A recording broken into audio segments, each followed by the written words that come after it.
नमस्कार मित्रों गायत्री साधक बहुत सारी समस्याएं अपनी बताते हैं और बहुत सारे लोग अनुष्ठान करते हैं, बहुत सारे लोग नहीं करते हैं। तो आज भी हमारे पास एक साधक का फोन आया था। काफ़ी 3-4 साल से लड़की है, औरत है, करने वाली साधना में उसे परेशानी आ रही है। जब उससे पूछा कि आपका गुरु कौन है, तो उन्होंने बोला हमारा गुरु कोई नहीं है। परेशानी उसको आ रही थी तो उसको हमने बता भी दिया है उपाय। परंतु मित्रों, जो भी गायत्री साधना करे या कोई भी साधना करे वह गुरु अवश्य बना ले। गुरु के मार्गदर्शन में आपको क्या परेशानी है, गुरु आपको वह दिशा निर्देश देगा जिससे आपकी साधना और आपकी भक्ति बखूबी चलती रहेगी। आने वाली परेशानियां नहीं आएंगी। अब बीच बीच में कमेंट में भी लोग पूछते हैं करके कि हमें यह परेशानी हो रही, यह परेशानी हो रही। तो आप इन सब परेशानियों से बचने के लिए गुरु दीक्षा धारण करें, गुरु मंत्र लें। एक माला करना है और अधिक करें तो आपकी इच्छा। मित्रों, आज हम उन लोगों को कुछ बात बताएंगे जो लोग गायत्री अनुष्ठान करते हैं और जो नहीं करते। पहला प्रश्न तो यह है कि गायत्री अनुष्ठान क्यों करना चाहिए। अब इसके विषय में अलग अलग व्यक्ति अलग अलग बात कहते हैं और सोचते भी हैं, परंतु मैं यहाँ जो आपको बात बताऊंगा वह आपके मन को भी भाएगी और आपको अच्छी भी लगेगी। देखिए, गायत्री अनुष्ठान एक प्रकार से इस तरह है जैसे हम किसी विशेष दावत में खाना खाने जा रहे हो और खाना खा लिया और उसके बाद छुट्टी, फिर हमने घर में आकर दाल रोटी खाना शुरू कर दिया। इसी प्रकार का अनुष्ठान माना गया है। यानी साल भर तो आप कुछ नहीं कर रहे, विशेष दिनों में या तो नवदुर्गों में या कोई आपने चुनाव कर लिए हो दिन, उनमें आप एक अनुष्ठान कर लेते हैं, हवन कर देते हैं और मुक्त हो गए। इस सब से आपको लाभ क्या होता है? इससे कोई लाभ नहीं होता, केवल आप अपने समय की बर्बादी करते हैं। अगर आप अनुष्ठान करना चाहते हैं तो उसकी हम विधि बताएंगे, उस विधि से आपको अनुष्ठान करना है। और अगर नहीं करना है तो उसकी भी हम बात बताएंगे कि आपको अनुष्ठान नहीं करना चाहिए। अब दो प्रकार के साधक होते हैं। एक तो नियमित साधक जो नहा धोकर सारे कार्यों से निवृत्त होकर अपने नियम का पालन करते हैं, पूजा करते हैं, फिर मंत्रों का जाप करते हैं। यह उन्हें रोजाना करना ही है, चाहे कोई काम छूट जाए पर वह नहीं छूटता है, कुछ विशेष दिनों को छोड़कर। यानी सोमवार सूतक जो होता है उनमें तो यह जाप नहीं किया जाता। अब जो व्यक्ति रोजाना जाप करता है, चाहे 1 माला करे या 10 माला करे, उस व्यक्ति को ही यह अनुष्ठान करना चाहिए।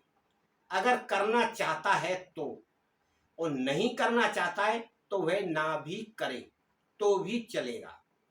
क्योंकि जो व्यक्ति शुरू से आखिर तक रोजाना अपने इष्ट का, यानी जिसकी वह साधना कर रहा है, ध्यान रखेगा, तभी उसको उन मंत्रों का लाभ प्राप्त होगा। अगर आप अनायासी अनुष्ठान कर लेते हैं फिर छोड़ देते हैं, फिर कर लेते हैं फिर छोड़ देते हैं, उसका कोई लाभ प्राप्त आपको नहीं होगा। इसलिए सबसे बेहतर यही है कि आप अनुष्ठान ना करके रोजाना मंत्रों का जाप करें। अगर आप एक समय नहीं कर सकते तो आप 2 समय करें, सुबह करें और शाम को करें। 5 माला सुबह कर लें, 6 माला शाम को कर लें, या 6 माला सुबह कर लें, 5 माला शाम को कर लें। इस तरह से 11 माला का मतलब 11,000 मंत्र आपके डेली हो गए।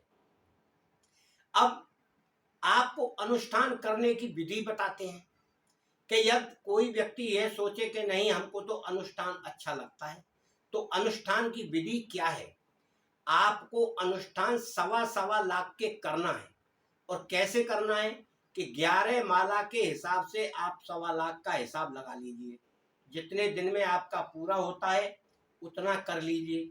और अगर आपको ऐसे नहीं आपको करना है तो फिर क्या करें, आप 30 दिन का एवरेज बना लीजिए कि मुझे 30 दिन में 1.25 लाख करना है। तो 30 दिन 1.25 लाख करेंगे तो 24 महीने में आपके 24 अनुष्ठान होंगे और 24 लाख आपके पूरे हो गए समझिए। वैसे तो ज्यादा हो जाएंगे पर 24 लाख का 24 मंत्रों का अगर हमारा यह गायत्री मंत्र का जाप करना चाहता है कोई तो 24 अक्षर है और 24,000 24 लाख मंत्र आपके पूरे हो जाएंगे। कोई कोई व्यक्ति 24,000 भी रोज करता है पर हर व्यक्ति की अलग अलग सामर्थ्य है। कोई भी साधक अपनी सामर्थ्य से ज्यादा जाप ना करे वरना आप अपने शरीर की एनर्जी को संभाल नहीं पाएंगे, या तो कोई परेशानी होने लगेगी या आपको शारीरिक कोई व्याधि लग जाएगी। क्योंकि हर व्यक्ति को आसन भी सिद्ध नहीं होता। 3 घंटे बैठना कोई मामूली बात नहीं है, 1 घंटा बैठना भी बहुत है क्योंकि शरीर स्थिर हो जाता है। सारी नाड़ियां यहाँ से लेकर पैरों तक स्थिर हो जाती हैं और दिमाग भी स्थिर हो जाता है, शून्य हो जाता है। जब व्यक्ति ध्यान करते हुए शांत वातावरण में जाप करता है तो केवल उसे अपने या तो भक्ति में या अपने ब्रह्मांड में केवल प्रकाश ही दिखाई देगा। और जो कुंडलियों में घूमता है या सुषुम्ना नाड़ी से कुंडलियों की ओर जाता है उन्हें कुंडलियों के चक्रों में प्रकाश दिखाई देता है। मूलाधार से लेकर सहस्रार तक सारे चक्रों में घूमता है जब साधक तो उसे कहीं ना कहीं प्रकाश की अनुभूति होती है। और कभी कभी साधक को सभी चक्रों में प्रकाश की अनुभूतियां होने लगती हैं। इस प्रकार का साधक पहले से बहुत सारी बातें जान लेता है, दूर की बातें सुन लेता है और जो वह कह देगा वह हमेशा सत्य भी होगा। यह केवल उसकी साधना और उसके मंत्र जाप का प्रभाव रहता है। इसीलिए जो भी अनुष्ठान करना चाहे वह डेली 1 माला का जरूर करे और फिर बीच बीच में वह अनुष्ठान कर सकता है, तब उसको अनुष्ठान का लाभ प्राप्त होगा। और अनुष्ठान के बाद उसको हवन जरूर करना चाहिए। दशांश हवन की विधि बताई गई है। अगर आप 1.25 लाख का कर रहे हैं तो 1.25 लाख के हिसाब से 1,000 आपको करना है, उसी से वह फलदायी होता है। और अगर कोई व्यक्ति यह कहता है कि मैं ऐसा नहीं कर सकता तो 11 माला जाप करने वाला विधि विधान से जो कुछ चमत्कार देखना चाहता है तो 1 माला का डेली हवन करे, शाम को करे या सवेरे करे। अगर वो 2 टाइम करता है तो 2 टाइम कर सकता है। और अगर टोटल व्यक्ति फ्री है तो वह 3 टाइम मंत्रों का जाप कर सकता है। यानी उसे 11 माला जाप करनी है तो 3 और 3 और 4 इस तरह कर लो। 3 दिन में सुबह शाम कर लो या सुबह 4 कर लो, फिर 3 कर लो, 11 माला हो जाएंगी। यानी कुल मिलाकर अपने आप को वह व्यक्ति 11 माला का हिसाब बनाकर करना है। इससे ज्यादा करेगा तो उसकी सामर्थ्य चाहिए। करने वाले तो 30-30 माला का भी जाप कर रहे हैं। और आप अगर करना चाहें तो 1 माला से लेकर 3, 5, 7, 11 माला नियम बनाकर करें। हम रोजाना भोजन करते हैं तभी हमें एनर्जी प्राप्त होती है। इसी प्रकार से आपको रोजाना मंत्र का जाप करना है तभी एनर्जी आपको प्राप्त होगी। ऐसा नहीं कि एक दिन आप किसी के यहाँ जाके दावत खाए तो आपका कल्याण हो जाए। अनुष्ठान लोग 9 दुर्गों में ज्यादातर किया करते हैं और 9 दिनों में 1.25 लाख का मंत्र पूरा कर लिया और सोच गए या फ्री हो गए। और कई भी पाठ करते हैं, मगर उन लोगों को हमेशा 12 महीना अपने इष्ट का जाप करना चाहिए, तभी उनका अनुभूति या अनुभव प्राप्त होंगे। मित्रों, अगर आप चाहते हैं विश्वास करके और आस्था करके मंत्र का जाप, तब आपको कुछ अनुभूति होगी, अन्यथा आप लकीर के फकीर बने रहेंगे। आप देखी हुई और सुनी हुई बात करते हुए मंत्र का जाप करिए, फिर लग जाइए अपने घर गृहस्थी के कार्यों में, फिर सवेरा होगा फिर मंत्र जाप कर लीजिए। बीच बीच में भी आपको ध्यान रहना चाहिए, कोई परेशानी पड़े तो अपने इष्ट के मंत्रों का जाप करना चाहिए, और जो काम नहीं हो रहा है वह कहना चाहिए उस व्यक्ति से कि तुम मेरा कार्य करो और अपने इष्ट का मंत्र का जाप करो बीच बीच में, तब आपका कार्य हो पाता है। मित्रों, जब हम अपनी शक्ति को उस व्यक्ति से जोड़ेंगे या उस व्यक्ति के पास प्रभाव डालेंगे तब वह कार्य करेगा, क्योंकि वह व्यक्ति तो इस संसार सागर में वासनाओं का भोगी है और वासनाओं में लिप्त है, इसलिए उसे दूसरी बातें प्रभावित नहीं करती हैं जब तक हम उसको शक्ति नहीं भेजेंगे। और हम अपने मंत्रों की शक्ति उसे अपनी आंखों के द्वारा और अपने मंत्र बोलने के द्वारा और अपनी इच्छा के द्वारा उसे परिवर्तित कर सकते हैं, उस व्यक्ति को बदल सकते हैं, उस व्यक्ति से कार्य करवा सकते हैं। आप करना चाहें जो कर लीजिए, यह आपकी इच्छा है।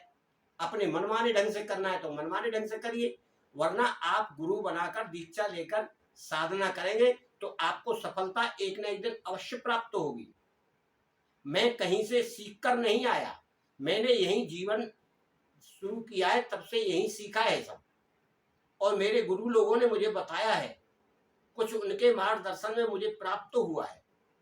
आप भी प्राप्त कर सकते हैं, आपको अनुभव भी प्राप्त होंगे।